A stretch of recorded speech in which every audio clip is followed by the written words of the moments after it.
convite, antes de mais nada. Estou muito feliz de participar. Não é sempre que a gente pode parar, né, e se concentrar numa coisa tão importante, e atender gente tão carinhosa.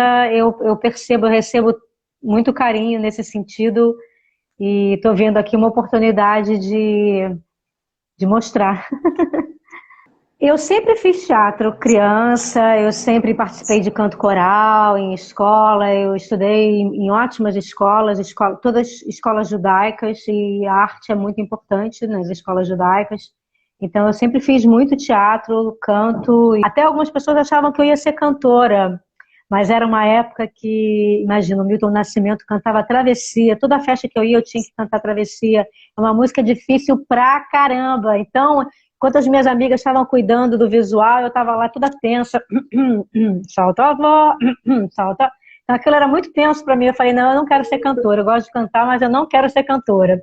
E teatro eu sempre fiz, desde criança. Então quando fiz o vestibular, entrei para a Unirio para fazer interpretação, com muita certeza do que eu queria. Isso foi em 79, né? Aí em 80 era a época de ditadura, então os militares derrubaram o prédio da Unirio e a gente ficou temporariamente sem lugar para estudar. Depois a gente foi para a URCA.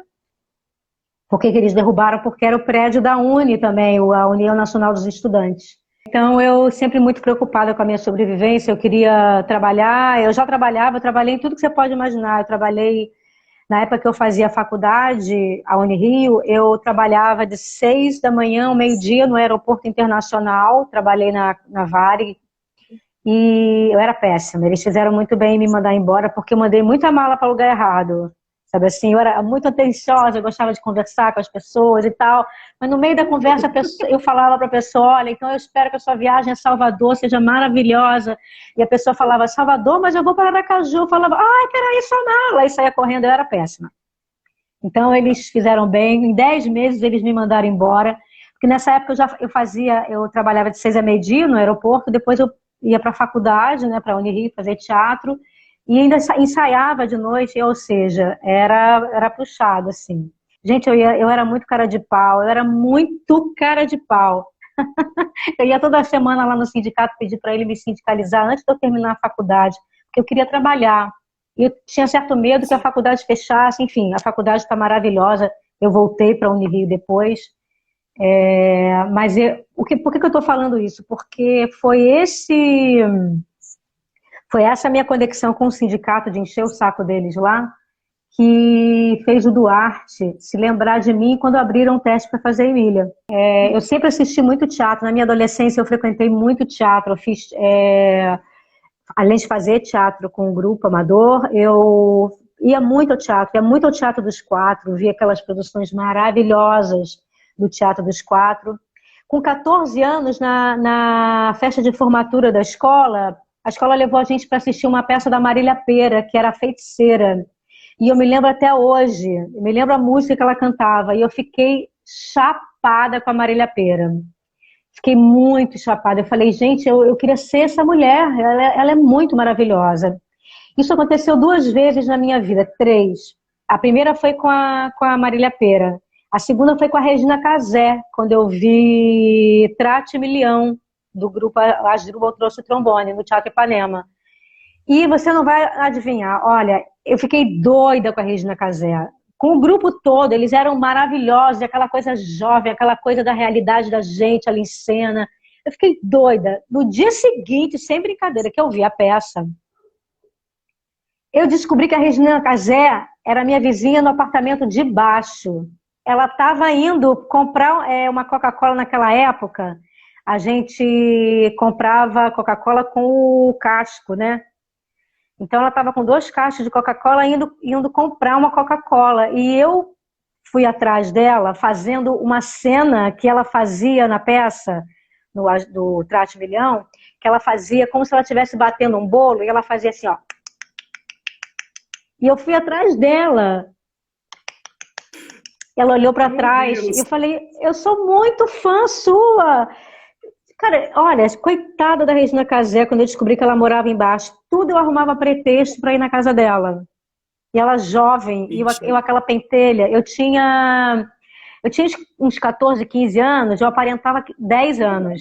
Por que eu estou te contando isso? Bom, primeiro porque eu fiquei muito arrebatada pelo Asdrubal, né? Eu vi muita peça boa, mas o Asdrubal era uma coisa que era muito próxima, né? Então, assim, foram 2 momentos que eu fiquei muito tomada pelo teatro e que me ajudaram a escolher fazer a interpretação na Unirio, né? Então, eu não titubeei, eu fui fazer a interpretação na Unirio. O Duarte, lá do sindicato, que eu enchi o saco dele, ele me ligou, querido, olha só. Falou assim, olha, estão fazendo um teste para a Emília, eu acho que você devia fazer. Eu falei, então tá bom, como é que eu faço? Liga lá para a produção. Eu liguei para a produção da Globo e eles falaram que já tinham terminado os testes. Aí eu falei, deixa eu ver aqui mais, né? Aí consegui saber que o Geraldo Cazé era o diretor do programa. Eu falei, Cazé? Será que ele é alguma coisa da Regina Cazé, que mora aqui embaixo? Aí, toquei a campainha dela. Oi, tudo bem? Ela, oi. Aí eu falei, o Geraldo Cazé é alguma coisa sua? Que era assim, né? Ela falou, meu pai. Ai, me dá o telefone dele. Ela, tá bom, né? Sexta-feira à noite, liguei para casa do Cazé. Não conhecia ele. Ele atendeu, eu falei, Geraldo Cazé, Suzana Branches, você não me conhece. Eu soube que vocês fecharam o teste para a Emília. Olha, se fosse você, eu reabria esse teste para me deixar fazer. Aí ele ficou pelo menos impactado com aquela audácia, né? Aí ele falou, tá bom, você liga para lá e diz que eu falei para você fazer. Aí eu liguei de novo. Falei, olha, eu falei, acabei de falar com o Geraldo Cazé, ele me falou para você me botar no teste. Aí eles me puseram no teste, aí eu fiz, cara, era assim, muita gente fazendo teste, muita gente boa, assim, né, até com mais experiência do que eu. A maravilhosa Bia Lessa, de quem eu sou muito fã. A Bia Lessa é uma das grandes maiores encenadoras desse país. Ela fez teste também. Tinha a Soninha de Paula. A Soninha de Paula também estava concorrendo comigo. E a gente chegou a fazer teste gravando o programa e tal. Enfim, eles acabaram optando por mim. E eu acho que eu juntei ali como é sempre, né, uma questão de você poder ter um temperamento que te permita fazer o personagem, uma parte física também, né, que eu acho que os diretores sempre estão muito ligados a essa questão da aparência física, né. Aqui vai um protesto meu, porque se o autor não escrever na rubrica uma mulher baixinha, nunca vão escalar uma mulher baixinha. Um homem gordo, nunca vão escalar um homem gordo. Eles vão num padrão, entendeu? Então, agora melhorou em relação aos negros, por exemplo, porque antigamente, se você pusesse uma mulher de 30 anos, não vão chamar uma mulher negra de 30 anos. Agora ainda bem que está abrindo isso, né? Mas, pronto, já fiz o meu protesto, agora eu vou voltar para o teste. E aí fui lá, fiz o teste, foi muito, muito legal, assim, foi muito difícil, né, porque eu não tinha a menor experiência em TV, eu tinha feito teatro, eu tinha feito a Muralha da China, que eu acabei postando há pouco tempo aqui no Insta e lá no Face também, no Instagram, e a Muralha da China tinha feito uma peça de revista do Ari Fontoura. E eu até conto na foto que eu postei no Insta que a gente era no Teatro Mesbla, né? A gente era lá no alto do prédio, lá em cima. Então, no elevador, uma vez, eu vi um cara me olhando assim, até que ele não aguentou. E eu deixei ele, fiquei quieta. Ele me olhava de cima a baixo, aí uma hora ele não aguentou, falou assim, me desculpa perguntar, você é aquela moça enorme que eu vi no palco? Não pode ser. Sou eu, né? Porque botava um turbante, um saltão e tal, né? Já tinha feito também, eu fazia a parte vocal do Godspell, que foi um musical maravilhoso, dirigido pelo Marcos Leite. Luiz Olimecha, que era o diretor da Escola Nacional de Circo, que fica ali na Praça da Bandeira, aqui no Rio de Janeiro, ele abriu uma turma para atores. E quando ele me viu, né, meu corpinho perfeito, para circo. Physique perfeito. 100, 1000, talento, zero. Zero talento, medrosa. Eu corria para pular o negócio, o plinto, né, que você pula para dar o salto, voltava, tinha medo de tudo. Ele me botava na cama elástica, ele puxava, eu ia lá no teto do circo, da lona. Quando eu voltava gritando com as pernas e os braços, parecia uma lagartixa, eu não tinha o menor talento para aquilo. E uma vez eu fui subir na cama elástica, e aquelas molas que tem assim, né, ao redor, eu travei a minha cabeça entre duas molas, de cabeça para baixo. E ninguém conseguia tirar, eu fiquei assim, de cabeça para baixo. Ninguém conseguia tirar porque ninguém conseguia parar de rir. Nem eu conseguia parar de rir, só que eu estava com a cabeça entre duas molas. Bom, ele falou, tá certo, Suzana, realmente você tem todo o físico para o circo, mas não tem talento. Mas eu falei, pô, mas valeu, né? Valeu a tentativa. Sabe o que o circo é lindo de experiência? Eu vou te falar. No circo, você está sempre correndo algum risco, fazendo o malabarismo, fazendo tudo aquilo. Então, o circo obriga as pessoas a serem muito solidárias. É um artista que está sempre focado um no outro com muita solidariedade, porque o perigo é iminente. Então, aquilo foi um super ensinamento para mim, aquela aula de circo, por menos talento que eu tenha. Agora, fui ver o espetáculo de formatura da turma que concluiu o curso. E ele fez um número de palhaços que era exatamente aquilo que tinha acontecido comigo. Um palhaço quando ele vai subir na cama elástica, ele trava a cabeça entre as molas. Aí eu falei, pô, Luizinho, você pegou uma coisa que aconteceu comigo e transformou no número de palhaços. Ele falou, Suzana, eu não transformei nada, você me deu um número pronto. Essa foi a minha experiência no circo. Mas foi bastante concorrido. E eu acho, assim, sinceramente, que... Não vou dizer para você, eu fui o melhor teste, não é isso. Eu acho que foi uma conjunção de fatores, de um tipo físico. Eu me lembro que o Cazé, no teste, ele ficou doido com a minha piscada de olho, que era uma coisa que eu acho que nenhuma tinha feito. Foi uma coisa que eu, enfim, fiz lá na hora que era meio assim...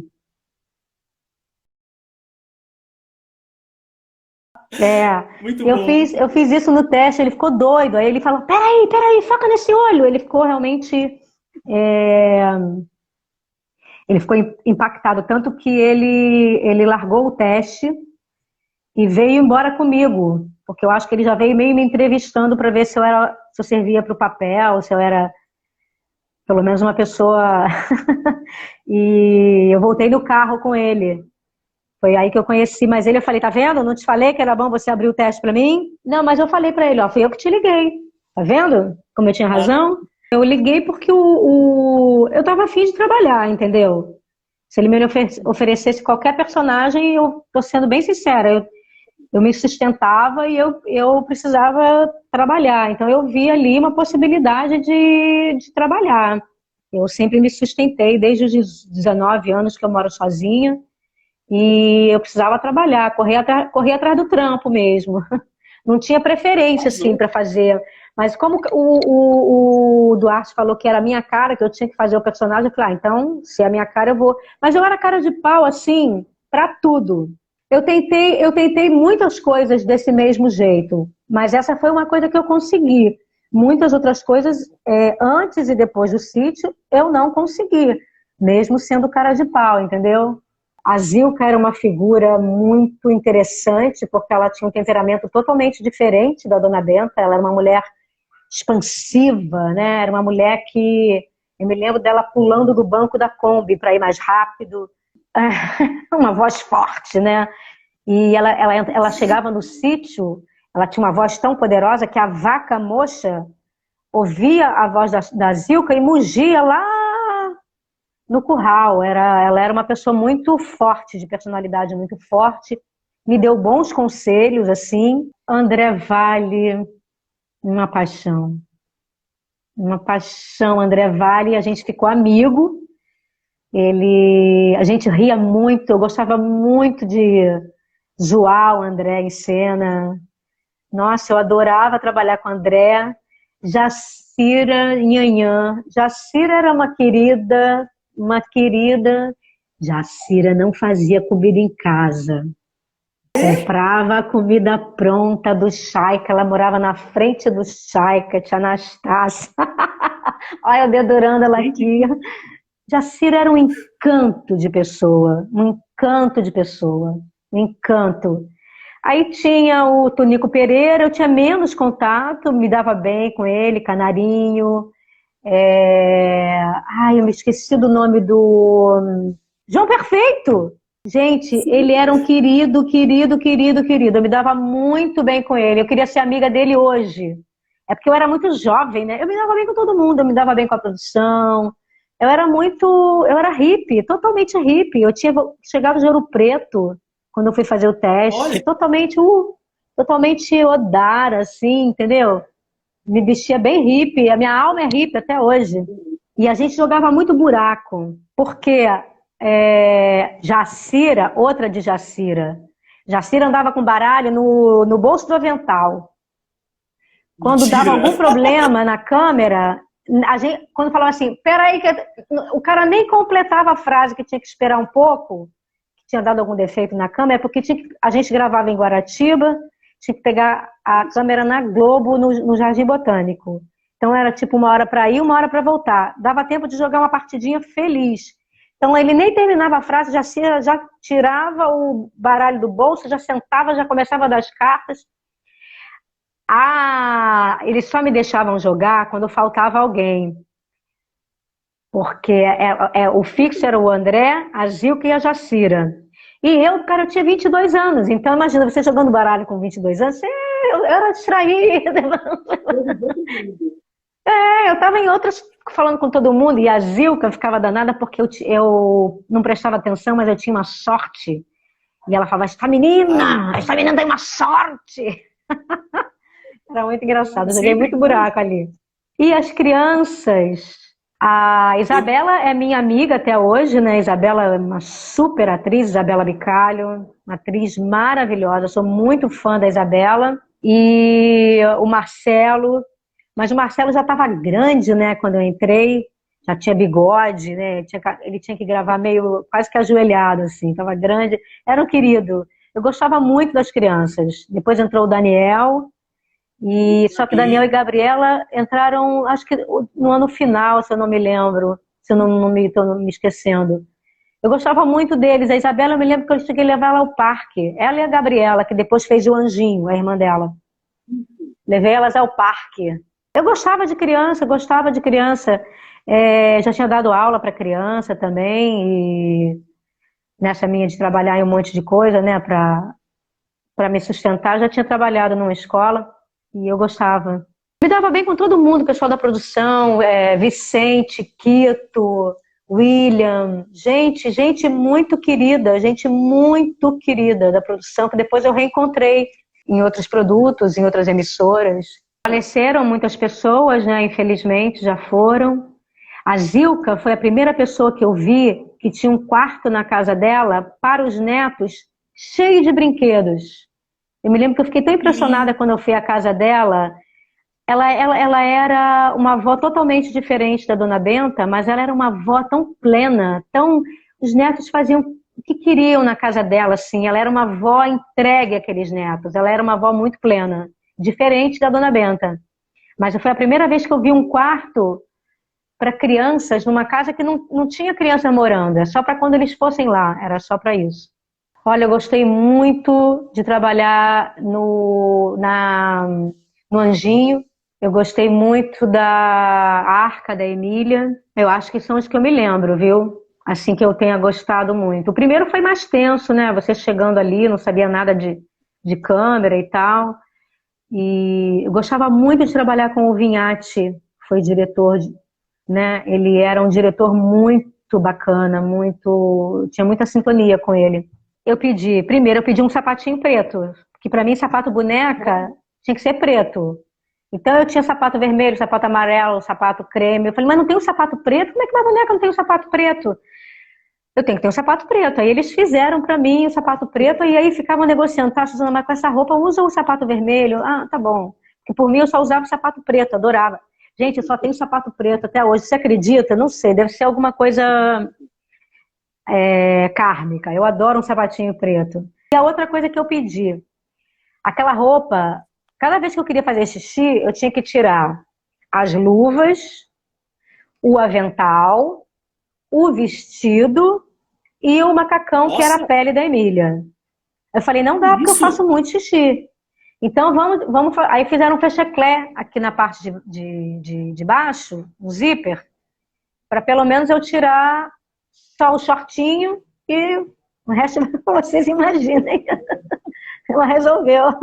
Era mais rápido. Para eles era bom também, porque eu chegava mais rápido, né? Para mim é igual, assim, eu adorava fazer.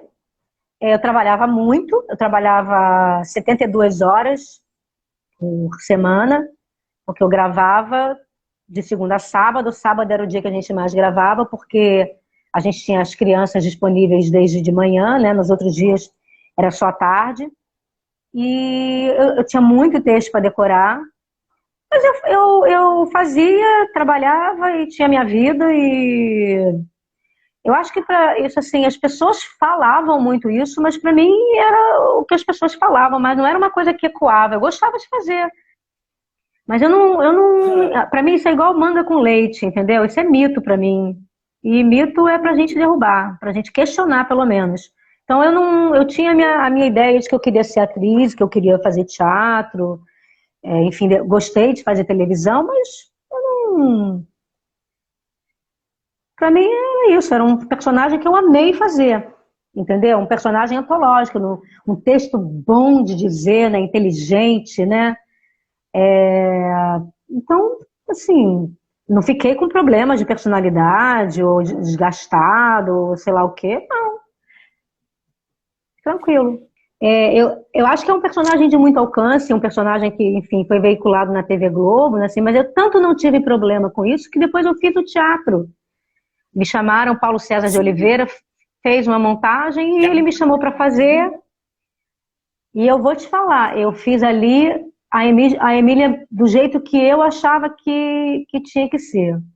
Eu acho que ainda fiz ela mais no teatro, com mais pessoalidade do que eu consegui fazer na televisão. Até porque eu era mais nova na TV e tinha passado por essa experiência também.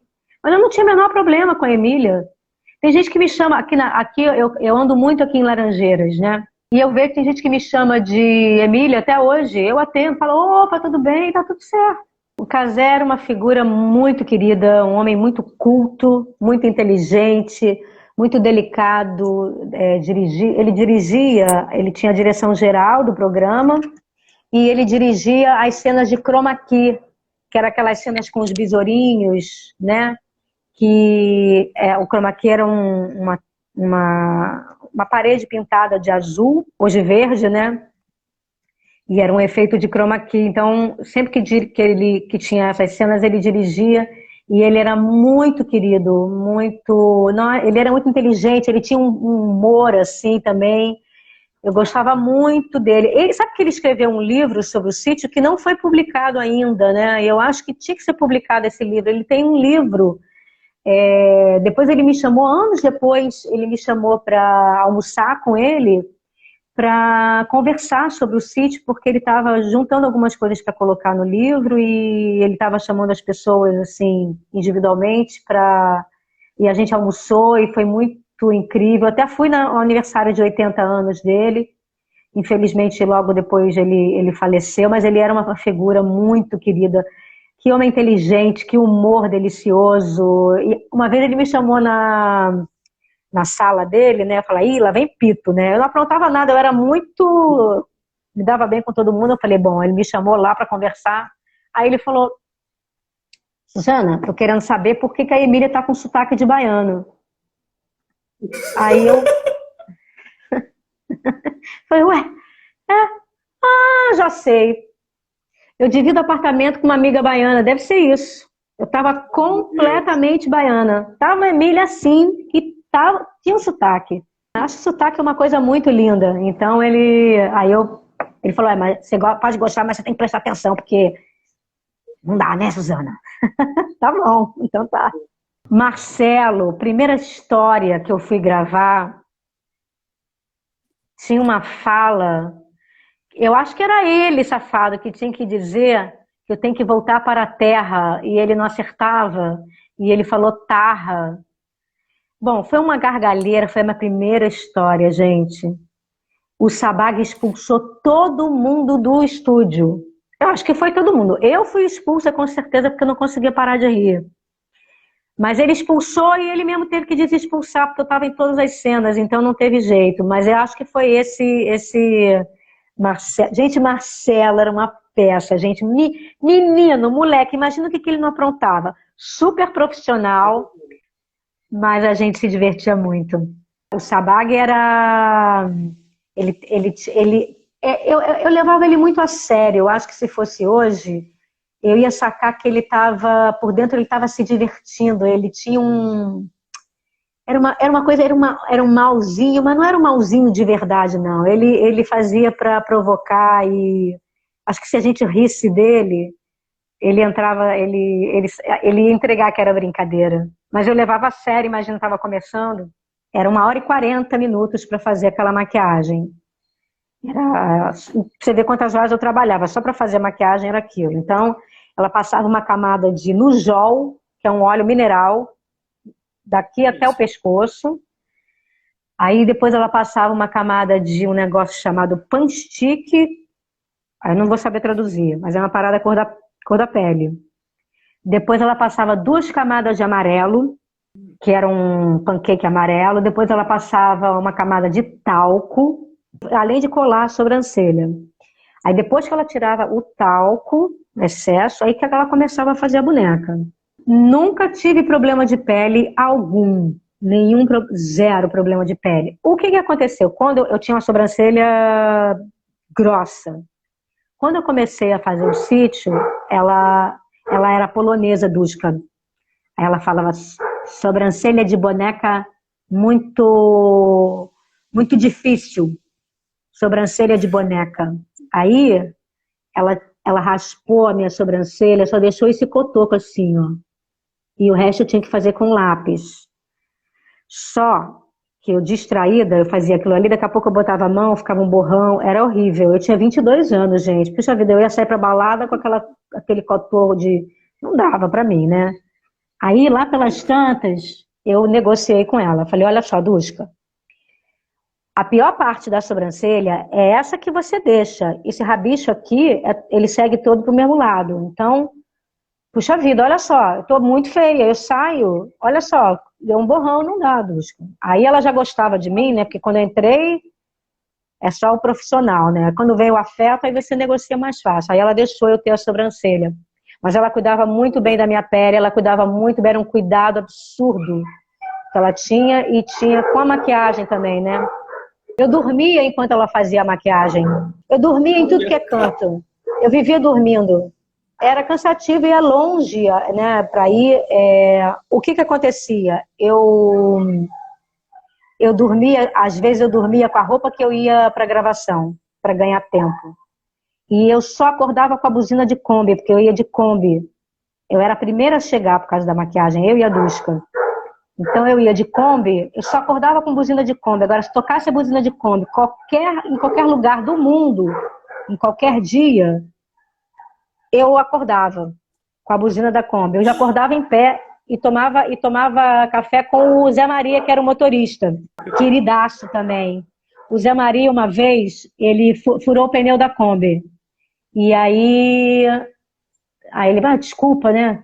Furou o pneu, não sei o que. Eu falei, imagina, vamos lá, o que eu faço, o que eu te ajudo, não sei o que. Aí eu saí, aí ele parecia com o Barney, sabe o Barney dos Flintstones? Ele era a cara do Barney. Aí ele olhou pra mim, eu lá tentando ajudar ele olhou pra mim e falou assim, você não vai ser uma estrela, ajudando o motorista a trocar pneu, antes já se viu isso. Eu falei, Zé Maria, para com isso, imagina, vambora. Olha, o que foi assim, interessante no último ano para mim foi a possibilidade de trabalhar com diretores que eu gostava muito, que eram o Gracilo Júnior, que eu conheci, que eu amei. Depois eu trabalhei com ele no Lago Dourado, que eu até postei a foto no Insta essa semana. Trabalhei ele dirigindo e ele atuava também. Depois ele me chamou para uma novela na Manchete, Tudo ou Nada. Me dei muito bem com o Gracindo. E o Hamilton Vaz Pereira, que era o diretor do Asdrubal Trouxe Trombone, com a Regina Casé e tal, também foi dirigir o Sítio. Então, para mim, o último ano foi uma possibilidade de trabalhar com essas pessoas que... Acho que entrou mais um diretor lá que eu não estou me lembrando. Não sei, eu acho que o programa tinha tido o seu tempo, assim. Eu acho que ele precisava parar.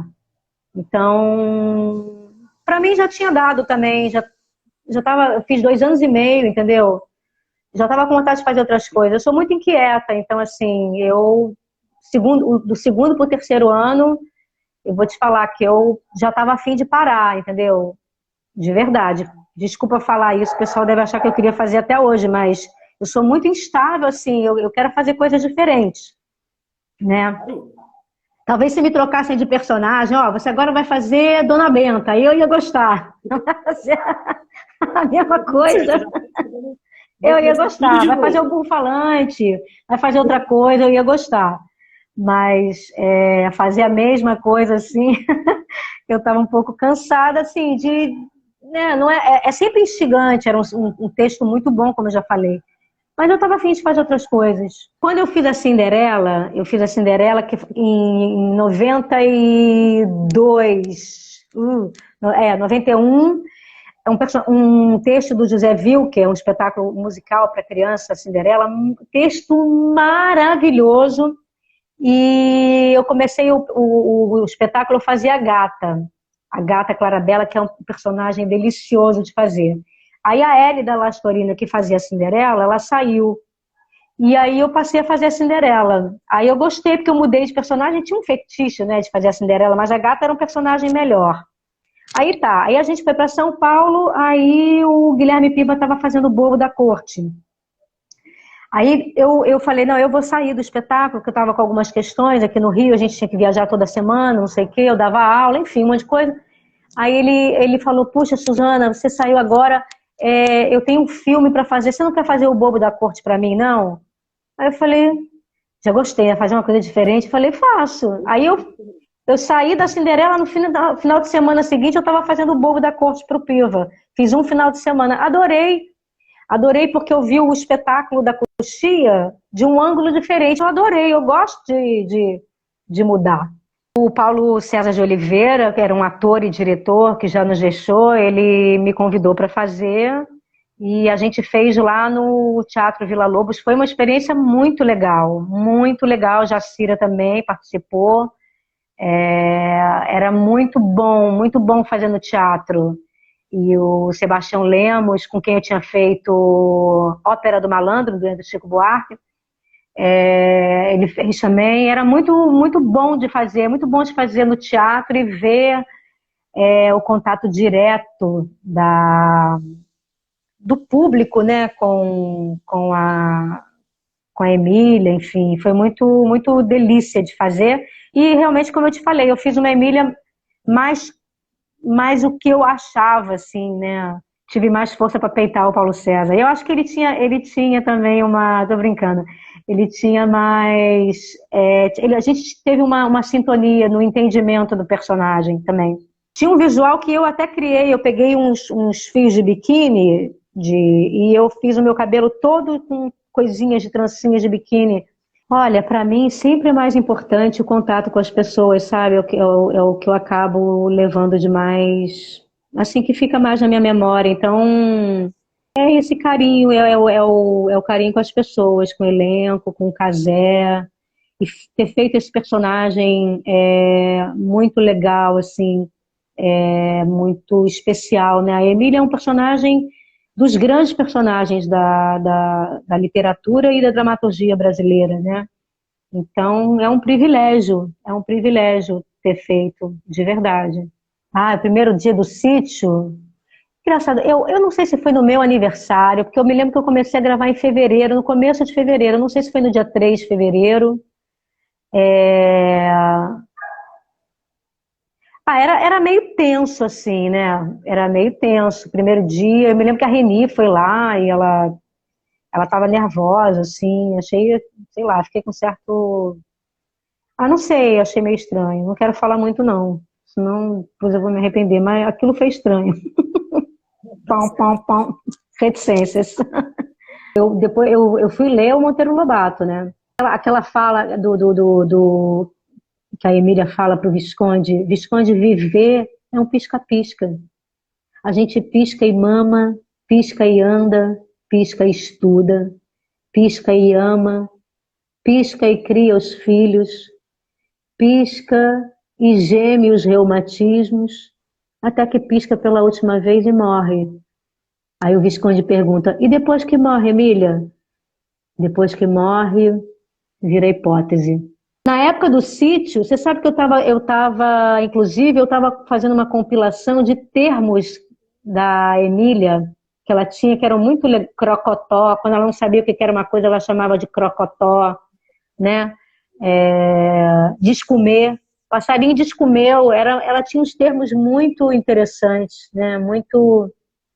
Me lembra um pouco Guimarães Rosa também, né? Essa coisa desse neologismo, né? Inventar umas palavras com um significado tão especial.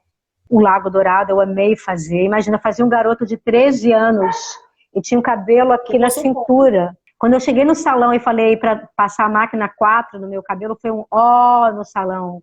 E foi muito interessante essa peça, porque assim, eu tive pouco tempo para ensaiar, o Graciliano Júnior dirigia, e tinha que virar um menino, né? Eu tinha 31 anos, raspei minha cabeça, e o figurino era bem magrinha, passava, as pessoas achavam que eu era menino mesmo, né? Até coloquei lá no Insta, uma senhorinha lá no sul que botou a mão assim na minha bochecha e falou assim: você vai ser um grande ator. Eu adorava isso. E eu tinha 31 anos e fazendo um guri de 13. E trabalhar com Paulo Gracindo, Natália Timber, a Nina de Pádua, que eu tinha visto no Trate Milhão também, que era do Asdrubal, maravilhosa, uma comediante de mão cheia, e eu era muito fã dela também, o Elcio Romar, e a gente viajou pelo Brasil, pelo sul do Brasil todo, foi um super sucesso. Nossa, foi muito bom fazer essa peça, muito bom. Eu escrevi uma peça, eu escrevi duas peças. Eu escrevi uma peça que eu peguei um jogo, um tabuleiro de ludo, né, que tem a pecinha amarela, vermelha, verde e azul, e eu imaginei que cada uma dessas pecinhas fosse um personagem. E eu escrevi um espetáculo chamado Na Casa dos 40, que foi direção do Ernesto Piccolo, né? E era assim, cada personagem era uma cor, e cada personagem tinha um objetivo na vida. A gente ensaiou todas as cenas, o cenário era um tabuleiro, cenário do Luiz Henrique Sá, que é diretor hoje da Unirio, maravilhoso, e a gente jogava o dado, e conforme o dado fosse caindo nas casas, a gente ia fazendo as cenas sem saber que cenas a gente ia fazer naquele dia, e o primeiro personagem que chegava na casa 40, acabava o jogo, porque acabava o jogo, e acabava o espetáculo também, porque ele alcançava o seu objetivo. Então, cada sessão a gente tinha um final diferente. Era muito legal. Eu escrevi esse espetáculo, todos os personagens na faixa dos 40 anos, e era isso, Na Casa dos 40. Isso foi em 2010, eu dei um pulão, né? Antes disso, eu fiz a Ópera do Malandro, que é um texto maravilhoso, Chico Buarque e Rui Guerra, né? Trabalhei com a Nilza Leone, que era, uma atriz maravilhosa, e vedete, piquitita também, como eu. Ela fazia minha mãe. Depois eu te mando foto. O André Matos, o Ilia São Paulo, muita gente boa. Nossa, foi muito bom. Adorava fazer a Terezinha. Gente, a gente fazia no Salão Assírio, ali no Teatro Municipal. Eu tinha medo, eu sempre tive medo de cair em cena. Tenho um medo absurdo de cair em cena. Nesse espetáculo eu tinha tanto medo de cair, porque eu descia a escada cantando O primeiro me chegou, como quem vai do florista. Sabe essa música? Eu vinha no salto, descendo a escada linda e cantando. Que medo de cair daquilo. Então eu ficava hirta lá, né, com aquela cara, descia, cantava. Só que uma vez eu relaxei tanto, porque eu cheguei na base, e não tinha caído, que eu tropecei assim que eu cheguei na parte plana. Só que tinha uma figura lá e eu consegui, do público, eu consegui me segurar. Na Cinderela eu caí uma vez, porque a gente usa pro baile, a gente usava gelo seco para dar aquele efeito de fumaça da carruagem, né? Era lindo o espetáculo. E esse efeito usa gelo seco e uma vaselina que tem que botar na máquina, e a vaselina caiu no palco. E era uma troca muito rápida de roupa, que eu trocava lá e vinha eu saía pelo palco e vinha pela plateia para falar: nós dançamos, foi tudo tão lindo, nós dançamos, eu fiquei tonta com a música, eu fiquei tonta com o perfume que vinha dele. Quando eu subi no palco, nós andando que caí, né? Mas eu continuei deitada e falando, linda, como se não tivesse nada acontecendo. Fora os meus colegas que faziam o cachorro, a gata no meu lugar e o rato, que não paravam de rir, né? Porque nessa hora, putz. Mas eu mantive lá a pose. Outra de cair, mas aí não fui eu que caí. Quando eu fazia a Carmen Miranda na Terra do Pau Brasil, naquele espetáculo de revista, também tinha uma troca muito rápida e eu fazia um pupurri da Carmen Miranda. E no pupurri, eu ia para a coxia, tinha que botar um bustier colado com velcro. Daí eu botei, trocava de roupa rápido, entrei em cena, cantei o pupurri, no final do pupurri era cai, cai, cai, cai, quem mandou, cai, cai, cai, cai. Não é que, o negócio pulou, eu colei mal o velcro atrás, o negócio pulou e eu fiquei, pá, de peito aberto. E aí, o que eu fiz? E não é que caiu mesmo? Não terminei de cantar cai, cai, cai, cai. E não é que caiu mesmo? E pronto, e foi, assim foi.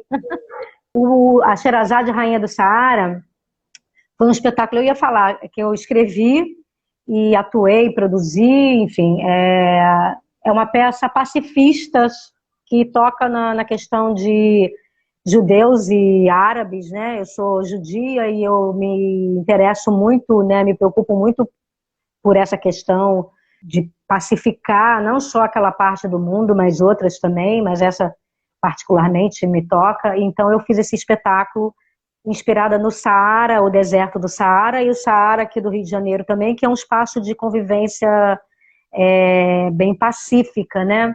Aí eu também peguei a história da Sherazade, que era aquela princesa persa, né, que seria hoje iraniana, que contou a história das Mil e Uma Noites e tal. Então foi um espetáculo que eu amei fazer, fiz com o Gustavo Ottoni, que é um ator que eu admiro muito e que vem a ser o pai do meu filho.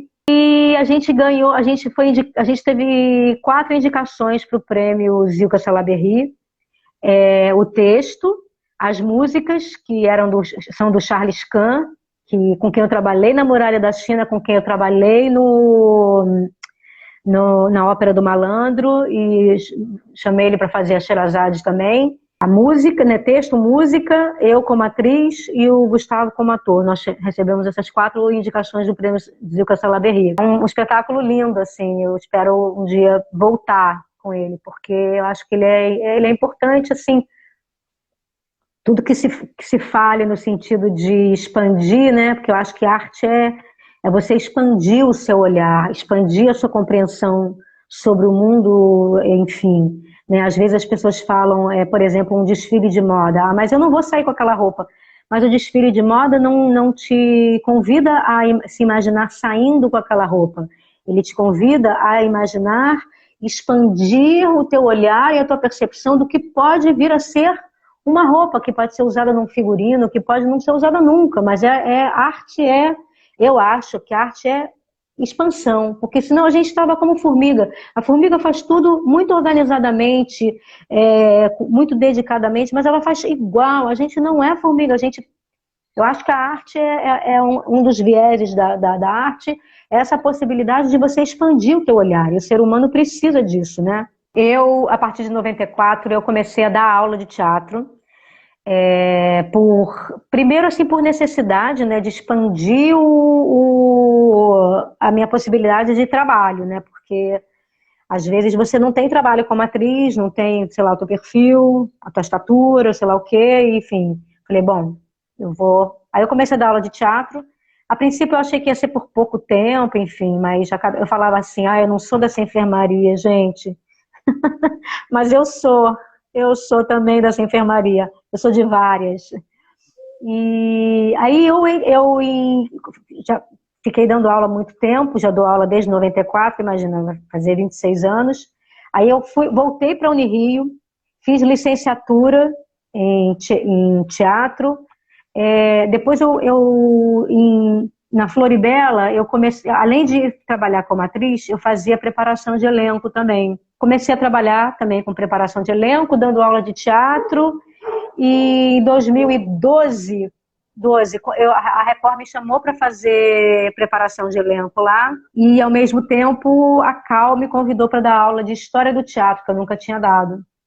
E aí eu comecei, a estudar muito História do Teatro, porque assim, abrange desde Grécia Antiga até teatro contemporâneo, moderno, brasileiro, Europa e Brasil, né? Tudo ocidental. E então depois eu fiz uma pós-graduação na própria Cal e depois eu voltei para a Unirio e fiz mestrado em História do Teatro. Fiz um mestrado de verdade, viu, gente? Não é mentira, não. Tenho comprovação. Tenho aprovação da banca. Então, eu adoro dar aula de História do Teatro. Então, eu dou aula na Cal de História do Teatro, eu faço preparação de elenco na Record, e agora eu estou fazendo uma participação deliciosa na Record. Eu estou adorando fazer. É uma feiticeira em Gênesis. Mas olha, eu vou te falar, é uma delícia, né? Atuar é muito bom, cara. Eu gosto de fazer tudo que eu faço. Eu adoro dar aula, eu adoro fazer preparação. Eu gosto mesmo. Mas você me põe em cena, cara, putz, aí é mais do que gostar. É especial, eu gosto mesmo. Mas eu gosto de ter essa possibilidade desse leque E me obrigou a estudar, né? Hoje eu sou uma mulher estudiosa, coisa que eu não era quando eu era jovem. A minha quarentena, eu trabalho bastante em casa, né? Faço trabalho online, dou aula para Cal e faço preparação de elenco também na Record, online, estou trabalhando. E serviço da casa. Eu outro dia falei assim, gente, quando começou a quarentena, eu falei, vou costurar as meias que estão furadas, né? Já costurei as meias, e as meias até furaram de novo. Eu falei, gente, que raio de quarentena, que raio de meias são essas que já furou tudo de novo? Está demorando muito, gente. Eu cozinho, enfim, lavo banheiro, faço tudo em casa. Estou com meu filho. Posso mostrar? Ele não quer. Vem cá, filho, uma vez, você é tão lindo. Ele é lindo. Vem cá, filho, você entra e sai. Só dá um oi. Vem. E a convivência é boa. Fala aí, boa tarde. Esse é o Daniel. Vocês estão gostando aí de ouvir a Suzaninha? A partir de agora vocês têm que chamar ela de Suzaninha. E, enfim, o trabalho de casa, procurando ajudar, porque há muita gente precisando de ajuda, né? A cultura já estava sofrendo, né, um desmonte, porque, como eu estava te falando, cultura é expansão de percepção. Então, todo governo autoritário, mesmo que tenha sido eleito democraticamente, eu acho que esse governo tem um cunho autoritário, ele tem um flerte muito forte com a ditadura, ele tem você vê nitidamente uma vontade de volta aos costumes e se metendo em coisas que ele absolutamente não tem que se meter sobre a vida das pessoas, mas no que ele teria que se meter na vida das pessoas, que era zelar no momento desse de pandemia, ele é ausente e quando se pronuncia, ele se pronuncia de forma muito irresponsável. A cultura, nesse sentido, já estava sofrendo uma perseguição, porque esse cara sabe que a gente não aprova, né? Então ele já estava nessa pegada, e aí você vê que esse auxílio emergencial para as pessoas da cultura demorou para sair, né? Saiu agora, a PTR batalhou e a deputada Jandira Fegali também. Enfim, a cultura, né? Os espaços teatrais foram os primeiros a serem fechados e vão demorar para abrir, né? Mas a cultura não é só isso, né? Quando as pessoas estão assistindo lives, estão assistindo séries, estão assistindo filmes, estão ouvindo música, isso é cultura, entendeu? Estão lendo. E por trás dessa produção toda tem muita gente, não só na frente do produto, né? Mas no teatro, camareiro, maquinista, sonoplasta, televisão, gente pra caramba. Então é muita gente precisando de dinheiro.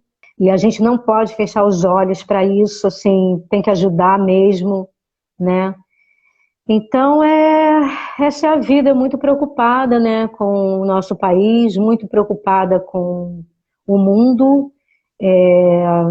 Às vezes as pessoas falam, a gente vai sair melhor. Eu acho que quem se propõe a se questionar vai sair melhor, mas tem gente que não vai sair melhor, não. Tem gente que é irresponsável, que anda sem máscara. Como é que um presidente fala que não é obrigado a andar sem... Gente, olha, é uma coisa assim abominável, cara. Como é que tem coragem, entendeu? E aí fica uma tomada de postura, tipo assim, eu votei no Bolsonaro, logo eu não uso máscara. Eu não briguei com ninguém que votou no Bolsonaro. Eu nunca agredi uma pessoa que votou no Bolsonaro.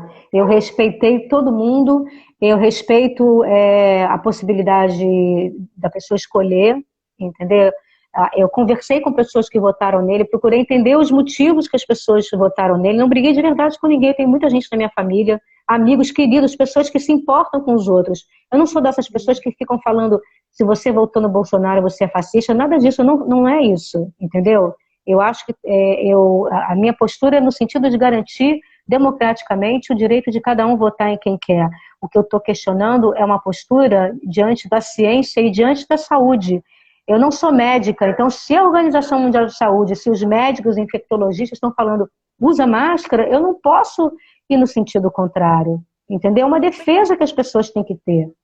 Então, nesse sentido, ninguém é obrigado a concordar comigo também. Eu devo ter perdido uns fãs aí dos poucos que eu tinha, né? Mas é isso. Um dos grandes ensinamentos do teatro é a dialética. No teatro, os personagens falam, o herói é o diálogo. Teatro é diálogo, eminentemente diálogo. A gente tem que levar esse ensinamento do teatro, que é todo composto em diálogo, para a vida da gente. No teatro, o Hamlet tem voz, o Iago tem voz, e o Otelo, o vilão tem voz.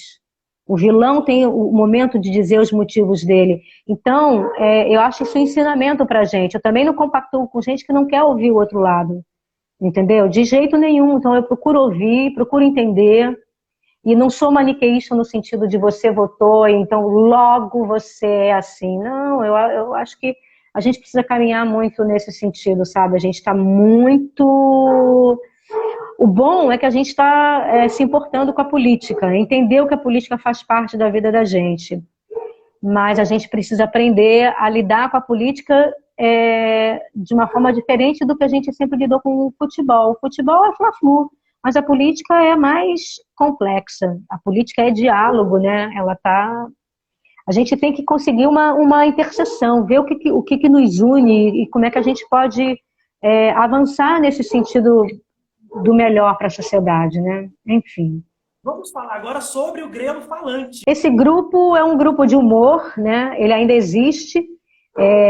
Ele foi fundado em 98.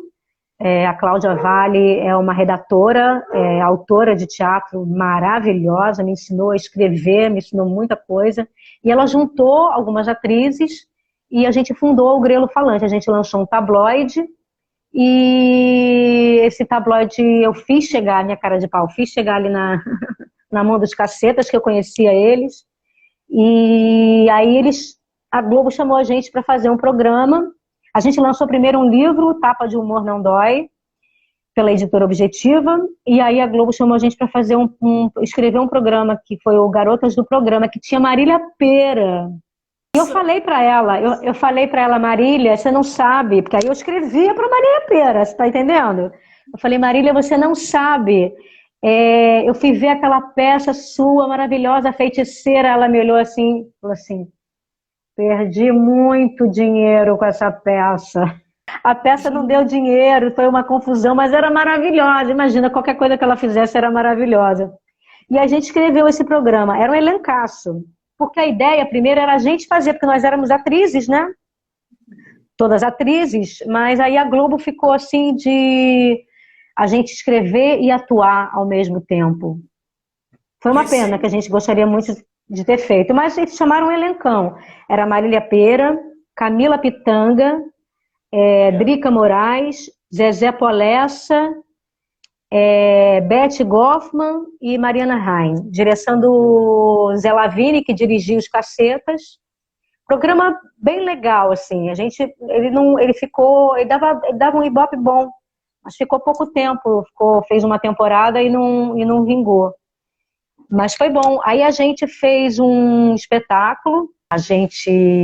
Foi ótimo. A gente fez aqui no Rio, depois a gente foi para Salvador e pude recuperar o meu sotaque de baiano lá, à vontade.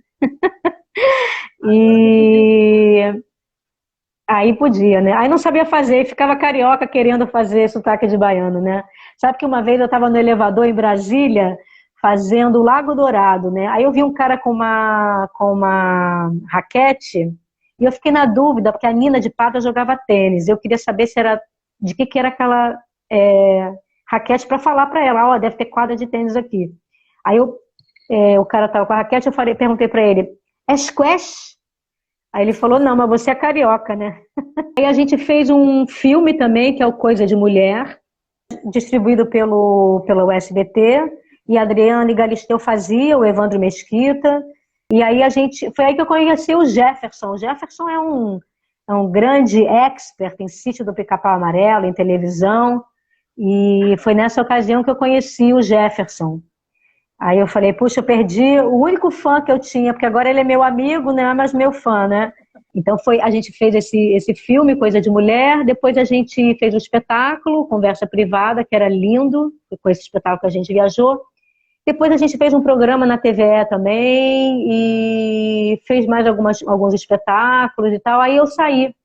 Essa minha inquietude, né? Eu fico com vontade de fazer outras coisas, e foi aí que eu fui, enfim, fazer uma peça minha, fiz a Sherazade, fiz na Casa dos 40, voltei a estudar, enfim, eu quis dar uma variada. Mas eu amo aquelas mulheres.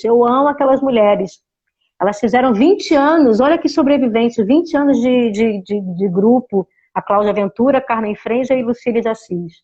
Maravilhosas. Olha, eu acho que quando eu morrer, se eu for enterrada, eu vou pedir para botar assim, aqui, sossega, Suzana, descansa, Suzana Branches. Assim se espera, porque se der, eu me mexo. Você chegou a fazer um trabalho enquanto fazia o Sítio em 1984, o Tiro ao Alvo. Como que foi a experiência?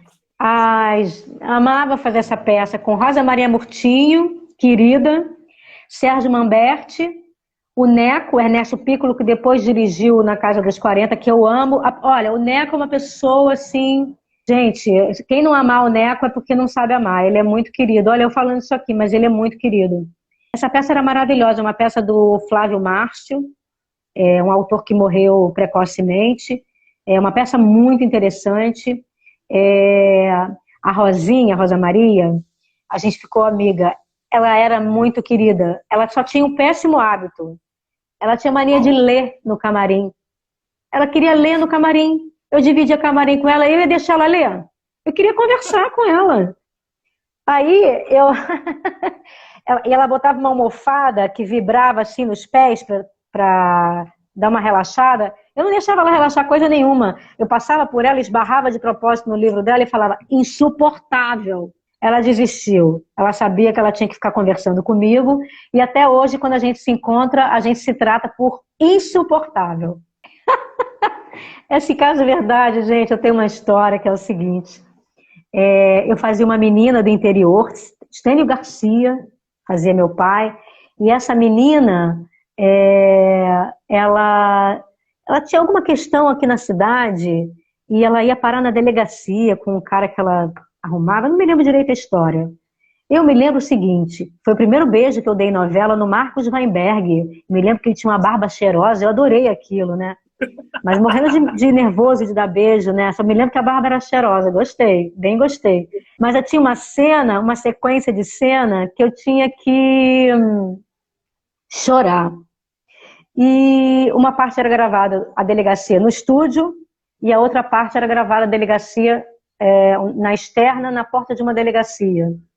A gente primeiro gravou o estúdio, então eu tinha que estar chorando, porque meu pai ia me buscar na delegacia, não sei o quê. E eu não consegui me concentrar, não consegui chorar, não tive né, não botei um colírio, enfim, podia ter dado um jeito, um truque, mas eu não dei, eu tinha pudor e tal, e não consegui, me sentir péssima na cena. Eu fiquei muito frustrada e falei, não, quando eu for gravar a cena externa, agora na porta da delegacia, eu vou arrasar. Eu vou chorar, e de fato eu me concentrei, mas eu chorei. Estava chovendo naquele dia, a câmera ficou de longe. Se eu estivesse chorando, se eu estivesse rindo, não dava nem para ver. E eu chorei. Não deu nem para ver.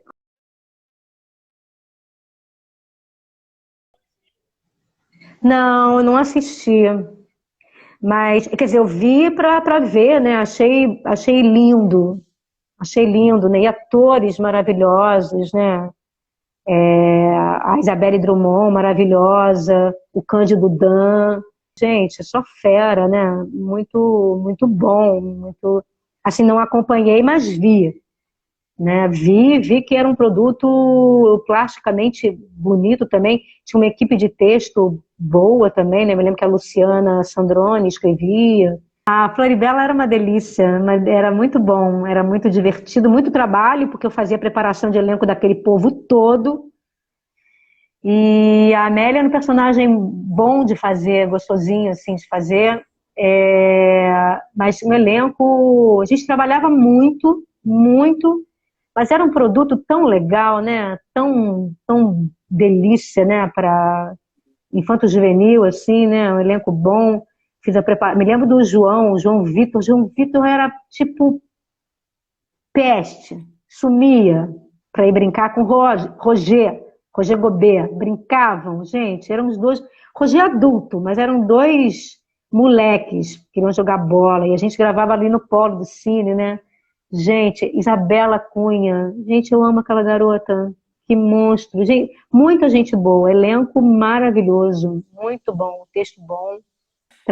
Trabalhei mais uma vez nessa época com o Gustavo Ottoni, que na época era o meu marido, é o pai do meu filho. Ele fazia o... Como é o nome do cozinheiro? Eu fazia a Amélia, e ele fazia o cozinheiro, que eu me esqueci o nome. Gente, como era o nome daquela atriz que faleceu, que eu amo? Ela vinha de circo, que fazia a governanta. Vicky Militello. Fiquei muito amiga de Vicky. Querida, a Vicky era maravilhosa. Ela tinha formação de circo. Eu tenho um livro que ela me deu, que ela escreveu. O pai dela era dono de circo. É incrível a Vicky. Super atriz, queridíssima. Nos deixou já também. Ah, obrigada por me lembrar. Gente, essa novela, eu fiz uma participação de uns 15 capítulos e eu fazia uma fã do Zé Trovão. E foi incrível. Eu viajei pelo Brasil, né, pelo interior de São Paulo. Foi tão bom. Luiz Maçãs, ator maravilhoso que faleceu também. Gente, como era bom gravar essa novela. E Almir Sater, né? E era engraçado porque assim, sempre o pessoal falava assim: ah, Suzana, é difícil escalar você, porque como é que a gente vai arrumar um par para você, porque você é muito pequenininha. Aí me botam com o Almir Sater que tem 2,30 m. Ah, então tá, né? E eu lá a fã queria namorar ele. Na verdade, ela queria perder a virgindade com ele. Essa era a cena que eu tinha que fazer com o Almir Sater. E ele era muito querido, gente. Ele super tímido, assim, né? Falava, eu não sou ator, qualquer coisa você desculpa aí. Super fofinho. Foi muito bom fazer. Gostei muito de viajar com essa novela. Ah, Mulheres de Areia foi uma novela que eu fiz depois de fazer o Lago Dourado, que eu raspei a minha cabeça. Natália Timber me indicou, grande Natália Timber, né? Fazia o Lago Dourado, e aí ela me indicou para fazer Mulheres de Areia. E aí eu fazia, mas era um elenco de apoio, não tinha muito o que fazer, não. A gente não tinha muito... Fui lá, defendi um troco e... Eles chegam lá da Globo, aquele negocinho, né, de participação, quando eles vendem. Aí vem uns nomes lá de umas novelas, umas coisas. Aí eu falei, ih, olha só, eu fiz isso aqui, não me lembro. E quando é só uma participação assim, que você vai lá, faz uma repórter... Já fiz muita freira. Eu sou judia. E como me chamam para fazer freira? Eu não sei rezar nada daquilo, gente. Então, eu tenho que fazer sempre uma freira com a mão aqui para esconder na boca que eu não sei rezar. E não sei. Então, já fiz muita freira, já fiz muita enfermeira. Eles acham que eu tenho cara de enfermeira. Daqui a pouco eu vou me candidatar a cuidar aí de uns doentes, de tanta enfermeira que eu fiz. Eu devo saber aplicar uma injeção e não me dei conta disso. Teve uma vez que eu fazia uma entrevista e a repórter me ligou e falou assim, a gente quer fazer uma matéria sobre como está você depois do sítio. Eu falei, tá bom, pode vir aqui na minha casa, não sei o quê. Aí ela, tive uma ideia genial. Eu vou levar uma boneca para você estar junto com a boneca. Aí eu falei, olha, eu nunca fui muito de brincar de boneca, eu era mais moleque, eu brincava mais de pique, jogava queimado, essas coisas, bola, enfim, eu era moleca. Então, assim, boneca eu não brinquei. E agora eu tô com, não vou falar a idade, né? Não por problema com a idade, mas porque se eu falar a idade é fácil saber que programa era.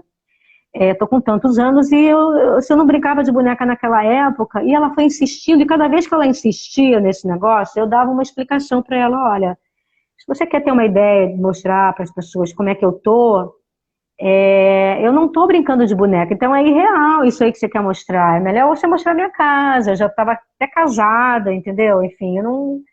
Bom, aí ela falou, então tá bom. Chega aqui no dia...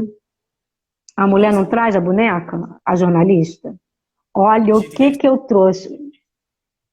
Falei, caramba. Falei, olha, não vou fazer a matéria com você. Pode guardar tudo que não vai rolar. Climão, né? Pô, gente, expliquei tanto pra sujeita. Bom, fiz a matéria, deve ter ficado horrorosa, porque ela estava chateada comigo e eu de saco cheio dela, enfim, mas essas coisas, né?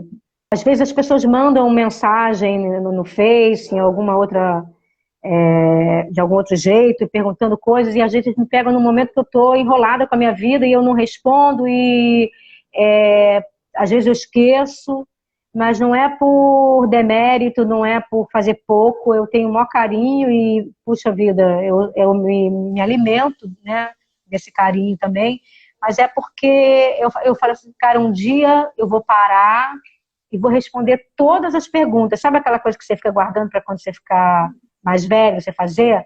Tipo, vou ler aqueles livros, tem uma pilha de livros que eu quero ler, tem uma pilha de coisas que eu quero fazer, de cursos que eu quero fazer, e eu fico assim, eu vou fazer um dia, eu vou responder todas as perguntas, e você me deu a oportunidade de responder algumas perguntas, né? Não é... Então eu te agradeço por isso e obrigada pela participação aí de todo mundo. E é isso, peço que vocês se cuidem, que vocês se protejam, que vocês protejam quem vocês amam e quem vocês não conhecem também. Obrigada a todos, tá bom? Beijo, gente, se cuida.